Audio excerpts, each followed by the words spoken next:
What is up, my peepholes? This is your guy, Cly, and welcome back to That Thrifting Series. Now, if my voice sounds a wee bit off today, that's because I'm still a little bit sick, though that isn't why I haven't had a video up for the past month. That comes down to a mixture of seasonal malaise as well as losing myself down several DIY rabbit holes. Not only have I gotten back into resin casting in the form of some custom meeples and mini dice, but I've also got a few new chainmail projects in the works, and all of this is actually going to be coming to a video near you.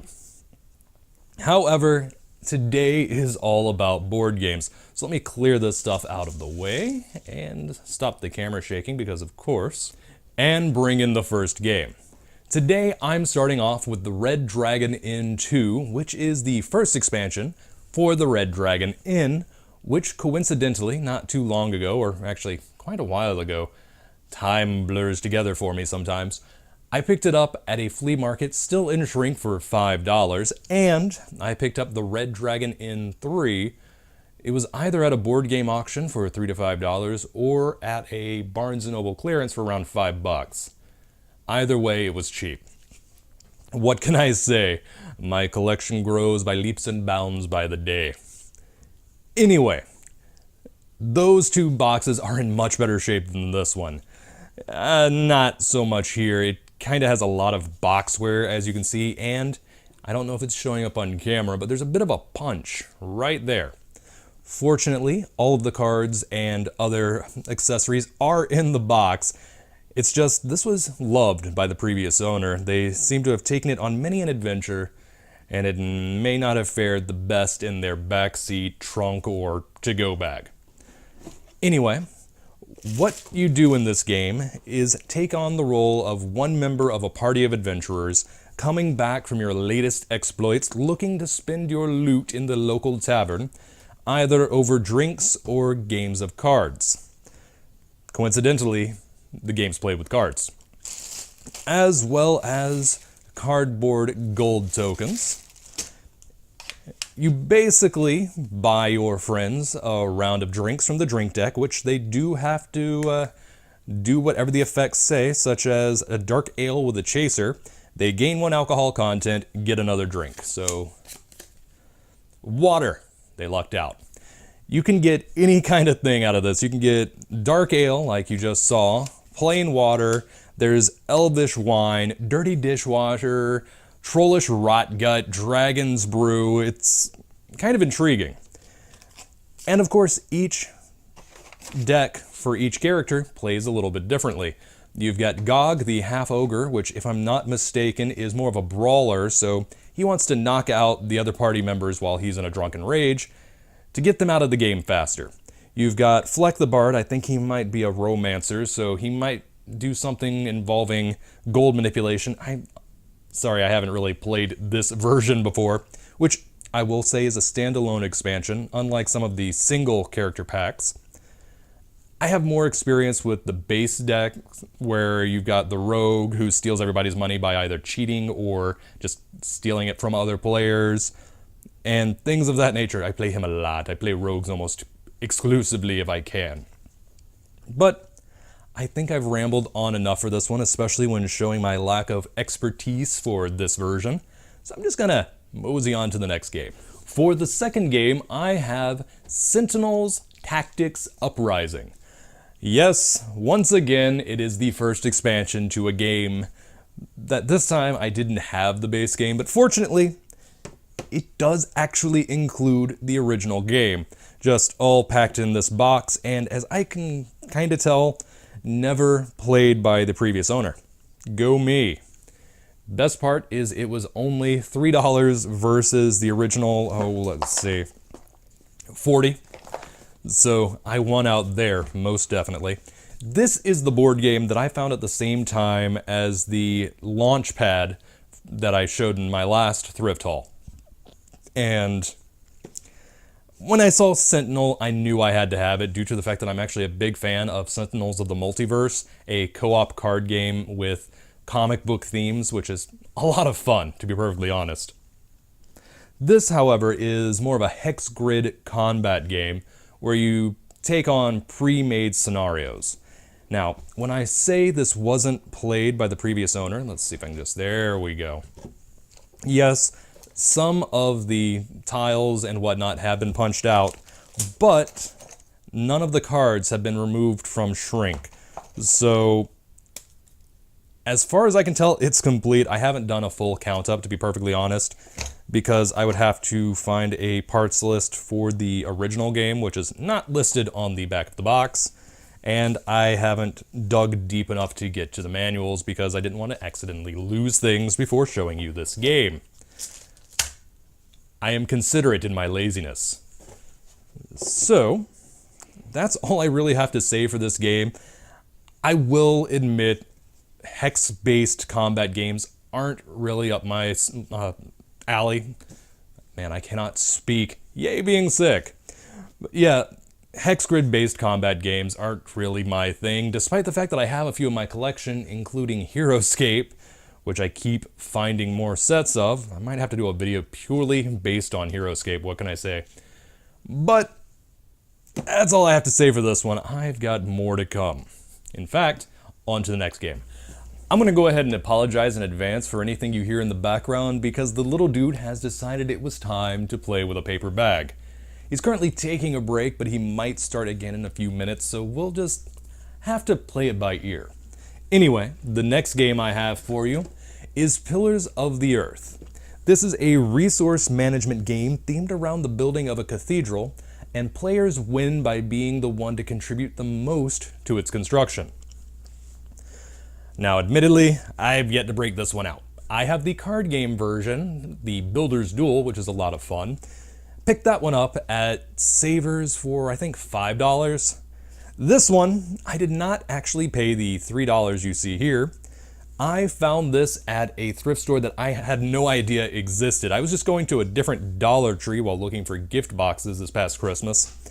And lo and behold, that thrift store was there.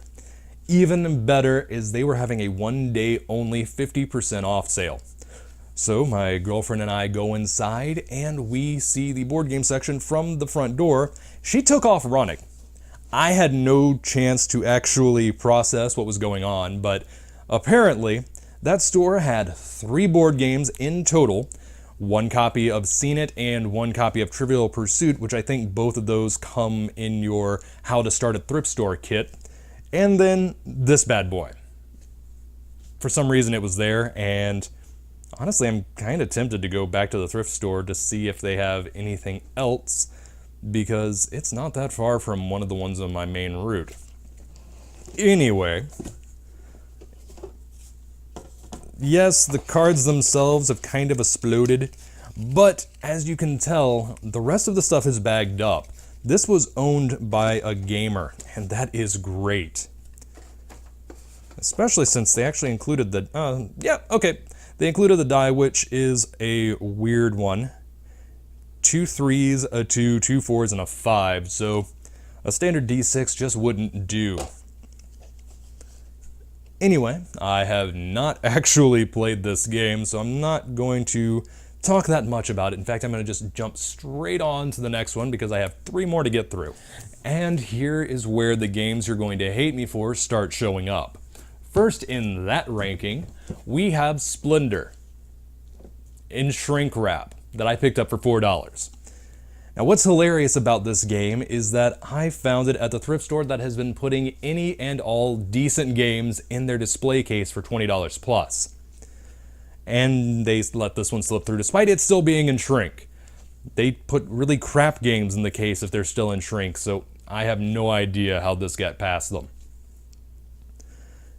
Anyway, what this game is about is being a Renaissance merchant looking to gain prestige by building gem mines, acquiring means of transport, shops, etc. And this is actually very well rated. This ranks at a 7.5 out of 10 on Board Game Geek, and to give you an idea, I will buy anything I find that is at least somewhat intriguing past the 5.0 mark. For me to buy something 4.9 and under, it has to be really, really interesting, pull on my nostalgia strings, something. But this is a 7.5. This is actually rank 109 of all time on the Board Game Geek list and is number 3 in the family game rankings. The downside is I've never opened it, so I have no idea if it's complete. Yeah, just kidding. I'm still gobsmacked by finding this in shrink for $4, and you have no idea how much self-control it took to keep this in shrink up until after this video is recorded. Not so much after it goes live, because we'll see if it goes up today, but the game made it. That's what matters. On to the next one. So this happened. My girlfriend actually came across this at the savers we had pretty much given up hope on, because they put any and every halfway decent game behind the case these days, and a lot of not so decent games, like the Star Trek The Next Generation VHS game, they put behind the case for $25, and that's way too much. I actually have a copy of it in better condition in the other room that I paid 50 cents for. This, however, was $4. In fact, the price tag is still there.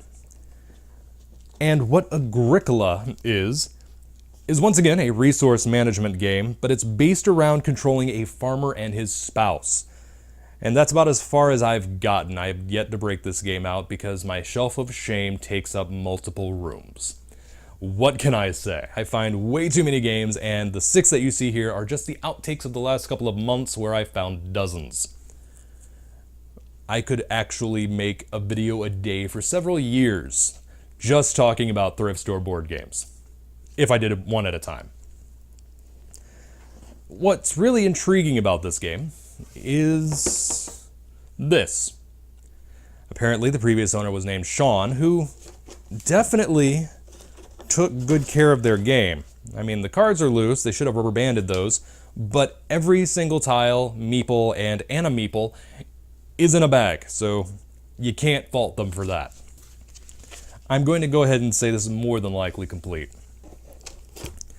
I, sadly, can't make out the signatures, so if anyone knows this, let me know in the comments down below. As for the ratings, because we are now in the part where I'm going to start talking about them, this is an 8.4. No, not 8.4, 8.0. I, once again, cannot speak, yay being sick. On Board Game Geek, it is number 15 of all time in the Board Game Geek rankings, and it is number 16 in strategy. I do not know how it can rank higher in the overall than in a single category, but what you gonna do? I've got one more game, and while this and Splendor got a little bit of hate, or will get a little bit of hate, I should say, because I don't think I've shared this lot on Imager or Instagram or any of my other social media outside of the occasional tweet on Twitter, which that's where people who follow my stuff are just like, hey, that's cool. Not so much random people saying, I hate you for that. But you're going to think this next one's very, very unfair. I'm going to go get it. Okay, I know I did a big build-up in the last segment, and it was probably pointless due to the fact that this is more than likely the thumbnail and title of the video, but yeah, this happened. I found another copy of HeroQuest. This time for a whopping $2. Yes, $2 for HeroQuest. Needless to say, I am happy. That's loud. The best part is this is probably my best condition copy, box-wise. Now, the game is complete inside, the cards are in great shape, the pieces are in great shape, the dice are actually... Go ahead and open it up. The dice, which are under this, I believe. Yes, the dice are still sealed. You can't beat that. Well, actually you can beat that because I have a copy of this game that has never been punched out. I believe I showed that in one of my first thrifting videos. If you're willing to put up with me being much more nervous around the microphone, a little bit more monotone, feel free to watch that. If you don't want to wait, I just so happen to have it next to me to make a point. Because this is copy number 4 of HeroQuest that I found, and I know you're not going to believe me when I say that unless I show you. So, here's number 1. Yeah. Well, okay, number 4. Here's number 1. This was the first one that I found. And, like I said previously, if I open it up, you will notice that despite this being punched out, and these being punched out because somebody was at least a bit curious about how the game worked, everything else, oh, actually he's still in there, happens to be on sheet. Well, most everything else. If I go underneath here, so much sprue.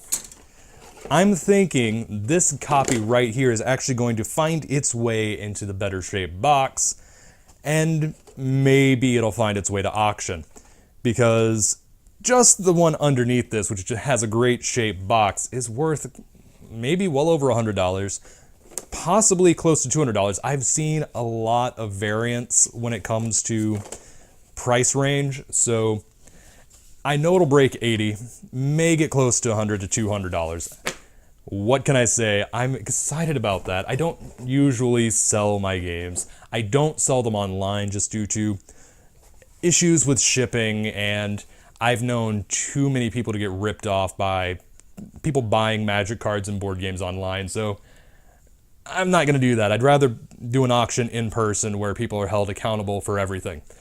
And there are several in my region. So, copy number 4. Copy number 1, which was $3.06, I want to say. I don't remember the hieroglyphics that are written there. Incoming. Copy number 2, I believe. This one, yeah, $5 at Savers. So we've got 1, 2, 3, and let's rotate it so you have a nice staircase of the title. Last but not least, number 3. So, this one was $3.99 at Goodwill. I have yet to pay more than $5 for a copy of HeroQuest, and I've got 4 of them and a shaky camera. And as we all know, you don't need the expansions to expand HeroQuest. The best way to expand HeroQuest is with more HeroQuest. Or in my case, I'm probably going to sell 1 or 2 of these.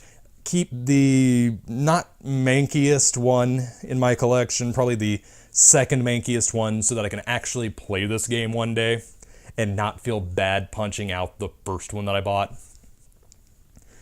Now, if only I could find a copy with the freaking expansions. That would make me happy. Heck, I would be happy just to find the expansions. However, if I find HeroQuest for $5 or less, even $10 or less, I'm not passing it up. Anyway, that is all I have for you today.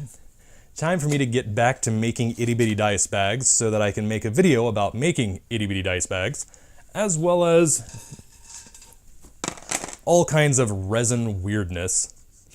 Because, yes, I made meeples, but that's just because these are great for testing out the theory behind what I'm doing. It's about to get odd in the DIY videos.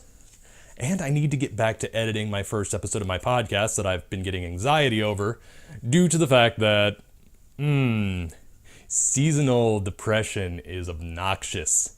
It gets in your brain and tells you you're not doing well, but you know you are. Yeah. Anyway, enough rambling about what's going on in my head. I've got to actually get back to doing that stuff instead of procrastinating and talking here, so until next time, this is your guy, Cly, signing off.